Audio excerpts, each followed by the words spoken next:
Just to fill in my curriculum vitae, in between from foreign secretary to foreign minister, I did 1 year in the corporate world. Huh? Okay.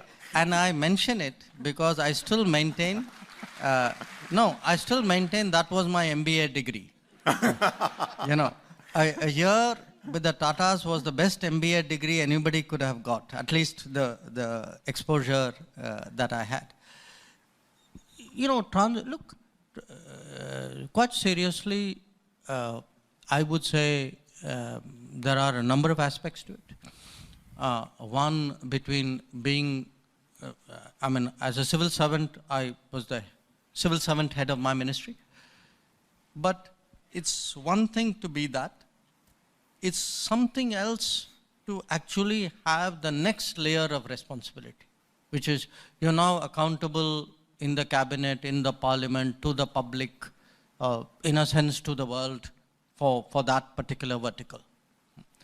So it is sometimes nothing really prepares you for a transition except a transition.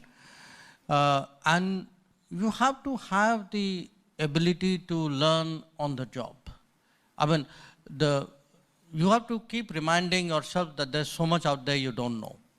And if you have the, I would say, the openness of mind to, today, someone at my stage and age, two things happen to us, okay? One, you actually get smarter younger people. There's a huge problem sometimes because you attribute, there's a sort of unconscious shall I say, inclination to correlate wisdom and experience.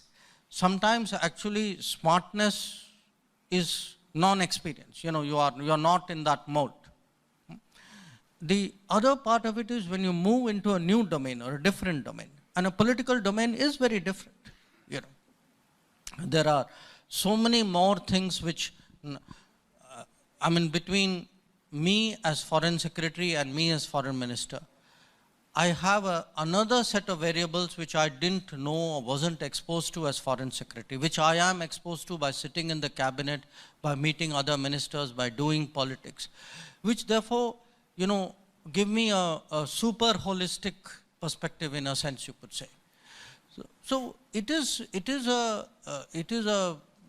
sort of constant challenge.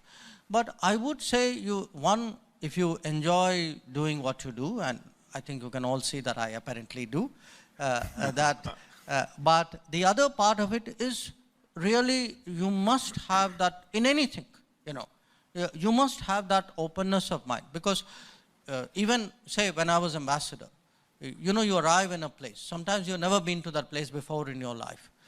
After you've been there 10 days, the rest of the system thinks that you should answer every possible question or problem relating to that place. So how do you parachute, into something and immediately become operational? That's a great skill. And it's a skill you get by being very, very willing to listen and to learn from everybody. I don't want to call it, it's not a humility, okay? It is actually an openness.